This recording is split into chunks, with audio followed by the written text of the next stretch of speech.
ഉമ്മച്ചിക്ക് phone വിളിച്ചു. ആ സമയം ഉമ്മച്ചി ഫോൺ എടുത്തിട്ട് പറഞ്ഞു, എനിക്കൊന്നിക്കില്ലെങ്കിൽ എനിക്കൊന്നും കൂടെ ഒന്ന് ഫോൺ വിളിച്ചുവിടേനു. എനിക്ക് ഉപ്പാനോട് ചിലപ്പോ ദേഷ്യമൊക്കെ ഉണ്ടാവും. ഉപ്പാനോട് സീരിയസ്ലി അന്നത്തെ കാലത്ത് ഉണ്ടായിരുന്ന ഒരു പൊട്ടിത്തെറിച്ച് നടക്കുന്ന ഒരു പയ്യൻ ഉണ്ടാകുന്ന രീതിയിലുള്ള ഒരു ദേഷ്യമാണ് കേട്ടോ. ശരിക്കും ഹീസ് മൈ ഹീറോ. എന്റെ ഉപ്പച്ചി, അതായത് ഞാനത് പറയാ, ലൈക്ക് ഞാനും എൻ്റെ ഉപ്പച്ചിയും തമ്മിൽ ഒരു 5 മിനിറ്റിൽ കൂടുതൽ നേരം ഒരുമിച്ചിരുന്ന് ഭക്ഷണം കഴിച്ചിട്ടില്ല, സംസാരിച്ചിട്ടില്ല. ഞാൻ ജനിച്ച ഒരു 5-ാമത്തെ വയസ്സിലാണ് എൻ്റെ ഉപ്പച്ചിനെ ആദ്യമായിട്ട് കാണുന്നത്. എനിക്ക് ഉപ്പച്ചി ഭയങ്കരമായിട്ടുള്ള ഒരു അകന്ന് നിൽക്കുന്ന ഒരു ഗിഫ്റ്റ് ആയിരുന്നു എനിക്ക് എപ്പോഴും. ഉപ്പച്ചിയായിരുന്നല്ലോ. ഉമ്മച്ചിക്ക് വയറ്റിലുള്ള സമയത്ത് ഉപ്പച്ചി പോയി. പിന്നെ പ്രസവിച്ച് 4 വർഷം കഴിഞ്ഞതിന് ശേഷമാണ് ഉപ്പച്ചിക്ക് ലീവ് കിട്ടിയിട്ട് വരുന്നത്.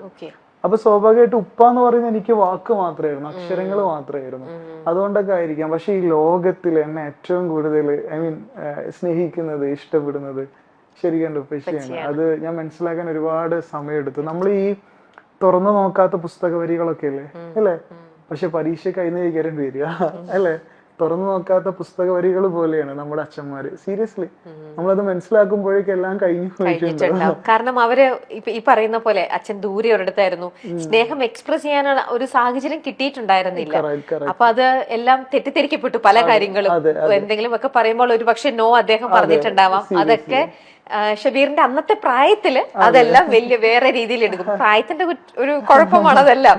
പക്ഷെ അങ്ങനെ ഒരു തെറ്റിദ്ധാരണ ഉണ്ടായി. അതെ, തീർച്ചയായിട്ടും. എന്നിട്ട് അങ്ങനെ ഉമ്മച്ചിനെ വിളിച്ചപ്പോ പറഞ്ഞു, രണ്ടാമത് വിളിച്ചു. ഉമ്മച്ചിനോട് അങ്ങനെ കാര്യങ്ങളൊക്കെ സംസാരിച്ചു. പിന്നെ ഉമ്മച്ചിനോട് വാക്കൂടെ പറഞ്ഞു, ഈ ഇങ്ങോട്ട് വരണ്ട, കാരണം ഈ എനിക്ക് ഫോൺ വിളിച്ചത് ആരും പറയണ്ട, എനിക്ക് എത്രയാണോ പഠിക്കാൻ ആഗ്രഹമുള്ളത് ആ കാര്യങ്ങളൊക്കെ പഠിച്ചു. ഞാൻ എൻ്റെ അമ്മോനുണ്ട്, ഉമ്മന്റെ ബ്രദർ, ഓനെനിക്ക് ഒന്ന് വിളിച്ചേക്ക്, ഓൻ എനിക്ക് ആവശ്യമുള്ള പൈസ ഒക്കെ അയച്ചു എന്നൊക്കെ പറഞ്ഞ്. ഉമ്മച്ചിക്ക് പേടിയാണ്. വിളിച്ചത് പറഞ്ഞു കഴിഞ്ഞാൽ ഇനിയും ആക്ച്വലി എന്നെ ഇവിടെ ഇടുവോ, അല്ലെങ്കിൽ ഇനിയും ഡൽഹിയിലേക്ക് ഞാൻ വന്നു കഴിഞ്ഞാൽ എന്നെ തിരിച്ചു മടക്കി അയക്കില്ലേ എന്നുള്ളൊക്കെ പേടിയായിരുന്നു ഉമ്മച്ചി. കാരണം she is my best friend actually. ഉമ്മച്ചി നല്ല അടിപൊളിയാണ്. ഉമ്മച്ചി എന്താ പറയാ, behind every successful man there is A women എന്നൊക്കെ പറഞ്ഞ മാതിരി മൈ മം എന്റെ ഉമ്മച്ചിയാണ്. ഉമ്മച്ചിയുടെ പേര് പറയാമോ? ഉമ്മു സൽമ. ഉമ്മു സൽമ. ഉമ്മു സലിമ. ഉമ്മച്ചി ലൈക്ക് നമ്മളിപ്പോ ദേഷ്യപ്പെടുന്ന സമയത്ത് എന്താപ്പത്തെ ദേഷ്യം എന്ന് ചോദിക്കുന്നതിന് പകരം എന്താപ്പത്തെ സങ്കടം എന്നൊക്കെ ചോദിക്കൂലേ, ശരിക്കും എന്റെ ഉമ്മച്ചി അങ്ങനത്തെ ഒരാളാണ്. എന്റെ ഉമ്മച്ചി ഭയങ്കര സ്വീറ്റ് ആണ്, ഭയങ്കര ചക്കരയാണ്. അപ്പം ലൈക്ക് ഉമ്മച്ചി എന്നോട് അങ്ങനെ പറഞ്ഞു. അപ്പൊ ഞാൻ ഞാൻ പോയില്ല, ഞാൻ തിരിച്ചു പോയില്ല, അവിടെ നിന്നു. കോളേജിൽ നിന്ന് നേരെ കൊണ്ടുപോകുന്നത് എന്നെ മെന്റൽ ഹോസ്പിറ്റലിലേക്കാണ്. കാരണം വീട്ടിലേക്ക് ഇടാൻ പറ്റില്ല. കാരണം പക്ഷേ ഇതൊരു മെന്റൽ ഹോസ്പിറ്റലില് അഡ്മിറ്റ് ചെയ്യേണ്ട കേസാണോ ഇത്? അതായത് ഞാൻ ഇപ്പൊ സൈക്കോളജി പഠിച്ചിട്ടുണ്ട് അല്ലെ, ഇപ്പൊ ഞാൻ സൈക്കോളജിസ്റ്റ് ആണ്. ഇപ്പം ഈ സൂയിസൈഡ് ടെൻഡൻസി എക്സ്ട്രീം ആയി കഴിഞ്ഞാൽ ഒരിക്കലും അയാളെ വീട്ടിൽ നിർത്താൻ പാടില്ല. ആണോ? യെസ്, ഭയങ്കര ഡേഞ്ചറാണ്, ഹൈലി ഡേഞ്ചറാണ് ആക്ച്വലി. കാരണം നമുക്കൊരാളെ കൊല്ലാനുള്ള പുതിയെക്കാട്ടിലും ഡേഞ്ചറാണ് നമുക്ക് നമ്മളെ തന്നെ ഇല്ലാണ്ടാക്കാൻ പറ്റുന്ന ഒരു സംഭവം. അത് ഭയങ്കരമാണ്, ഭയാനകമാണ്. കാരണം ആ സമയത്ത് നമുക്കത് അറിയില്ല. കാരണം ഈ ഡിപ്രഷൻ. പക്ഷെ ഇങ്ങനത്തെ ഒരു സിറ്റുവേഷനിൽ ഞാൻ ചോദിക്കട്ടെ ഷബീർ പലതവണ സ്വയം ഇങ്ങനെ കൊല്ലാൻ നോക്കുകയാണ്. പക്ഷെ സിറ്റുവേഷൻസ് ഒക്കെ ആ സമയത്തും ദൈവത്തിന്റെ ഇതായിട്ടില്ല ഷബീറിനെ കൊണ്ടുപോകാൻ. അതുകൊണ്ട് ഷബീർ അവിടെ രക്ഷപ്പെട്ടു വരികയാണ്. അപ്പൊ ഷബീറിന് ഇങ്ങനെ രക്ഷപ്പെട്ടു വരുന്നു. വീണ്ടും വീട്ടുകാരെ കാണുമ്പം, ഈ ഉമ്മയെ കാണുമ്പോൾ പോലും ദേഷ്യമോ അല്ലെങ്കിൽ അവരോടൊക്കെ ഒരു അവേഷണോ അങ്ങനെയൊക്കെ തോന്നിയിട്ടുണ്ടോ അപ്പൊ ആ സമയത്ത്? ഡിപ്രഷൻ എക്സ്ട്രീമിലൂടെ കടന്നു പോയിട്ടുണ്ടോ എപ്പോഴെങ്കിലും? ഇല്ല. ഡിപ്രഷൻ എക്സ്ട്രീമിലൂടെ കടന്നു പോകുമ്പോൾ നമ്മളെ മുമ്പിലുള്ളതൊന്നും നമുക്ക് ഐഡന്റിഫൈ ചെയ്യാൻ കഴിയില്ല. നമ്മളെ മുമ്പിൽ നടക്കുന്നതൊക്കെ ഒരു യാന്ത്രികമായിട്ട് നമുക്ക് തോന്നും. സീരിയസ്ലി നമ്മളെ മുമ്പിലുള്ള സിമ്പതി, എമ്പതി ഒന്നും നമുക്ക് തിരിച്ചറിയാൻ കഴിയില്ല. നമ്മൾ സ്നേഹത്തോടെ ഉമ്മ എന്ന് വിളിക്കുന്ന ആ മുഖത്തിന്റെ അവരെയൊക്കെ കാണുമ്പം അവരോടൊക്കെ വല്ലാത്തൊരു വെറുപ്പ്, ഒരു ഹേറ്റ്രഡ്, ആ ഒരു ഫീല്. വെറുപ്പ് സ്വാഭാവികമായിട്ട്. ഞാൻ എൻ്റെ ഉമ്മയെ അടിക്കാനൊക്കെ പോയിട്ടുണ്ട്. എൻ്റെ ഉമ്മ എന്നോട് സംസാരിക്കാൻ നിൽക്കുന്ന സമയത്ത് എൻ്റെ ഉമ്മാനെ ഞാൻ ഭയങ്കരമായിട്ട് ശബ്ദം ഉണ്ടാക്കിയിട്ട് അടിക്കാനൊക്കെ പോയിട്ടുണ്ട്. എനിക്ക് അറിയില്ല, ഞാൻ എന്തൊക്കെയോ വളരെ ബാഡായിട്ടുള്ള വേർഡൊക്കെ ഉപയോഗിച്ചിട്ടുണ്ട് എൻ്റെ പേരൻസിൻ്റെ അടുത്ത്. കാരണം എനിക്ക് എന്നെ അത്രക്കും ദേഷ്യമായിരുന്നു ആ സമയത്ത്. എന്നെ മരണത്തിൽ നിന്ന് രക്ഷിച്ചിട്ടുണ്ട്. എൻ്റെ ദൈവവിശ്വാസമൊക്കെ പോയിട്ടോ സീരിയസ്ലി. കാരണം ഞാൻ മരിക്കാൻ വേണ്ടിയിട്ട് ഉദ്ദേശിച്ചിട്ടുണ്ടായിരുന്നു, എന്നെ വീണ്ടും ജീവിപ്പിച്ചു. ആക്സിഡന്റ് സംബന്ധിച്ച് എന്നെ മാത്രം ബാക്കിയാക്കി. എനിക്ക് വല്ലാത്തൊരു ദേഷ്യമൊക്കെ ആയിരുന്നു എന്നോടും ദൈവത്തിനോടും എൻ്റെ കൂടെ നിൽക്കുന്ന മനുഷ്യന്മാരോട് ഫുള്ളും ആക്ച്വലി എക്സ്ട്രീം ആയിപ്പോയി.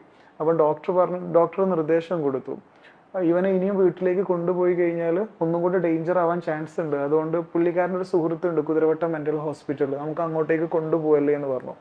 ഈ സമയത്ത് എനിക്കൊരു കേസും കൂടെ വന്നിട്ടുണ്ടായിരുന്നു. കാരണം പഠിക്കുന്ന PhD ചെയ്ത് നിൽക്കുന്ന സമയത്ത് നാട്ടിൽ ഈ ഓൺലൈൻ ട്യൂഷൻ എടുക്കുമല്ലോ, ഓൺലൈൻ ട്യൂഷൻ എടുക്കാൻ വേണ്ടിയിട്ട് ഒരു പ്ലാറ്റ്ഫോം ഉണ്ടാക്കിയിട്ടുണ്ടായിരുന്നു.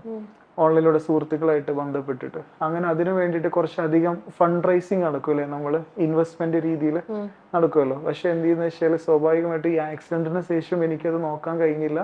സ്വാഭാവികമായിട്ടും പൊട്ടിപ്പോയി, കടം വന്നു. ഏകദേശം 17 ലക്ഷം റുപ്യ ഇൻവെസ്റ്റ്മെന്റ് മേടിച്ചതിന്റെ കടം വന്നു.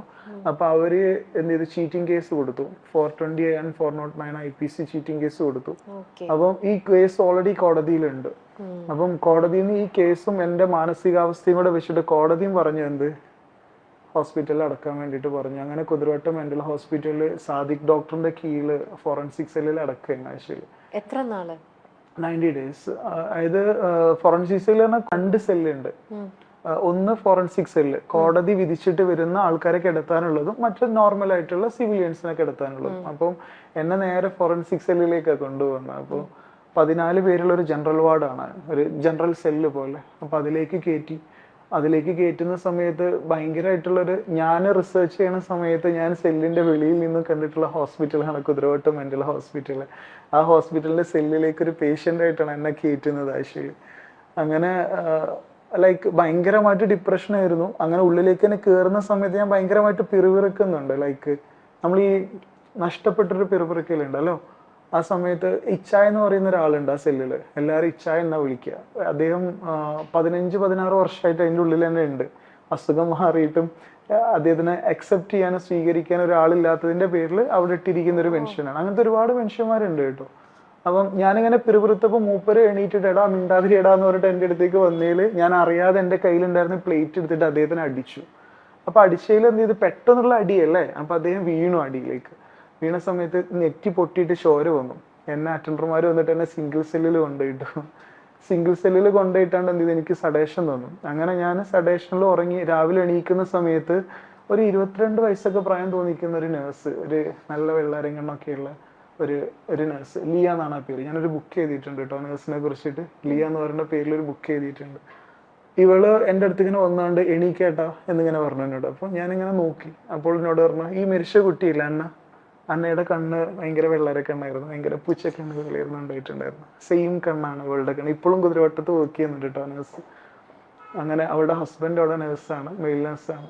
അങ്ങനെ എൻ്റെ അടുത്ത് വന്നാണ്ട് ഇവര് എണീക്കേട്ടാന്ന് ഇങ്ങനെ പറയുന്നുണ്ട്. അപ്പൊ ഞാൻ ഇങ്ങനെ നോക്കുന്ന സമയത്ത് ഈ ഇങ്ങനെ മലന്ന് കിടക്കുന്ന സമയത്ത് നോക്കുമ്പോൾ കണ്ണിങ്ങനെ കാണുന്നുണ്ട്. ഞാനിങ്ങനെ സീരിയസ്ലി നിങ്ങൾക്ക് എത്രത്തോളം അതിന് ഇമാജിൻ ചെയ്യാൻ പറ്റുന്നുണ്ടെന്ന് എനിക്കറിയില്ല. കാരണം എനിക്ക് അത്രയും സെഡേഷൻ ഉള്ള സ്ലീപ്പിംഗ് പിൽസ് ആണ് എനിക്ക് തന്നിരിക്കുക, അതും ബൈ ഇഞ്ചക്ഷൻ അല്ലെ. അപ്പൊ അത്രയും ഡൗൺ ആയിട്ട് എണീക്കുന്ന ഒരാൾക്ക് ഇത് കാണുന്ന സമയത്ത് എക്സാക്ട്ലി ആ രീതിയിലായിരിക്കും ഇമാജിൻ ചെയ്യുക. ഞാൻ പെട്ടെന്ന് എണീറ്റിരുന്നു, ലിയാണ് അല്ല എന്നുള്ള എനിക്ക് മനസ്സിലായി. പിന്നീടുള്ള അങ്ങോട്ടുള്ള ദിവസങ്ങൾ ഈ കുട്ടി ഓവർ ഷിഫ്റ്റ് എടുക്കും എനിക്ക് വേണ്ടിയിട്ട്. ലിയ എന്നെ ഇങ്ങനെ എടുത്തിങ്ങനെ കേട്ടിരിക്കും. സെല്ലിന്റെ വെളിയിൽ വെളിങ്ങനെ ഇരിക്കും. എന്നോട് ഒരുപാട് കാര്യങ്ങൾ ചോദിക്കും. ഞാൻ ആരാണെന്ന് പോലും ഈ കൊച്ചിന് അറിയില്ല. എന്റെ പ്രശ്നങ്ങൾ ഈ കൊച്ചിന് കേൾക്കണ്ട. എന്നോട് എന്തൊക്കെയോ സംസാരിക്കും, എന്നോട് എന്തൊക്കെയോ ചോദിക്കും. ഞാൻ കുറച്ചേ സംസാരിക്കുകയുള്ളൂ. പക്ഷെ എൻ്റെ അടുത്ത് ഇങ്ങനെ ഇരിക്കും അവര്. എനിക്കൊരു കൂട്ടായിട്ട് ഇങ്ങനെ ഇരിക്കാൻ തുടങ്ങിയവള്. ഭ്രാന്താശുപത്രിക്ക് ഇത്രയും ഭംഗിയുണ്ട് എന്നുള്ളത് എനിക്ക് കാണിച്ചത് ലിയാണ്. ഭ്രാന്താശുപത്രി, നമ്മൾ ഭ്രാന്താശുപത്രി എന്നൊക്കെ പറയും, ലൈക്ക് മെന്റൽ ഹോസ്പിറ്റലിന്റെ അകത്തുള്ള പൂന്തോട്ടത്തിലൂടെ കൈ പിടിച്ചിട്ട് ഞങ്ങൾ ഒരുമിച്ച് നടക്കാൻ തുടങ്ങി. നന്നായിട്ട് പാട്ട് പാടും, നന്നായിട്ട് വയലിനൊക്കെ വായിക്കും അവര്. ഈ മദർ തെരേസിനെ കുറിച്ച് എഴുതിയിട്ടുള്ള ഒരു ബുക്ക് ഉണ്ട്, സംതിങ് ബ്യൂട്ടിഫുൾ ഫോർ ഗോഡ്. ദൈവത്തിന് വേണ്ടിയിട്ട് കുറച്ച് നല്ല കാര്യങ്ങൾ മദറിനെ കുറിച്ച് പറഞ്ഞിട്ടുള്ള ആളാണ്. ആ വേർഡ് എക്സാക്ട്ലി നമുക്ക് കൊടുക്കാൻ പറ്റുന്ന ഒരാളാണ് Liya. Something beautiful for God. ഭയങ്കര ബ്യൂട്ടിഫുൾ ആയിട്ടുള്ള ഹാർട്ട് ആയിട്ടുള്ള ഒരു പേഴ്സൺ. എൻ്റെ കൂടെ ഓവർനൈറ്റ് ഷിഫ്റ്റ് എടുത്തിട്ട് എൻ്റെ കൂടെ നിൽക്കുന്നത്, എന്നോട് സംസാരിക്കുന്നത്, ഞങ്ങൾ ഒരുമിച്ച് നടക്കുന്നത്. ഐ മീൻ എൻ്റെ ലൈഫിൽ എനിക്കൊരു ഹോപ്പ് ഡ്രോപ്പ് ഇട്ട് തരൂലേ, ഇനിയും ജീവിക്കണടാ എന്ന് പറയുന്ന ഒരു സംഭവം എന്നോട് ഒരിക്കൽ പോലും അവള് പറഞ്ഞിട്ടില്ല ലൈഫിൽ മുമ്പോട്ട് പോകണം എന്നുള്ളത്. എന്നോട് അങ്ങനൊന്നും പറഞ്ഞിട്ടില്ല. എൻ്റെ കൂടെ ഒരു ഷേഡോ പോലെ നടന്നു. ആ ഒരു ഷേഡോ കൊണ്ട് എനിക്ക് ജീവിക്കാനുള്ള ഒരു പ്രതീക്ഷ കിട്ടി ആവശ്യം.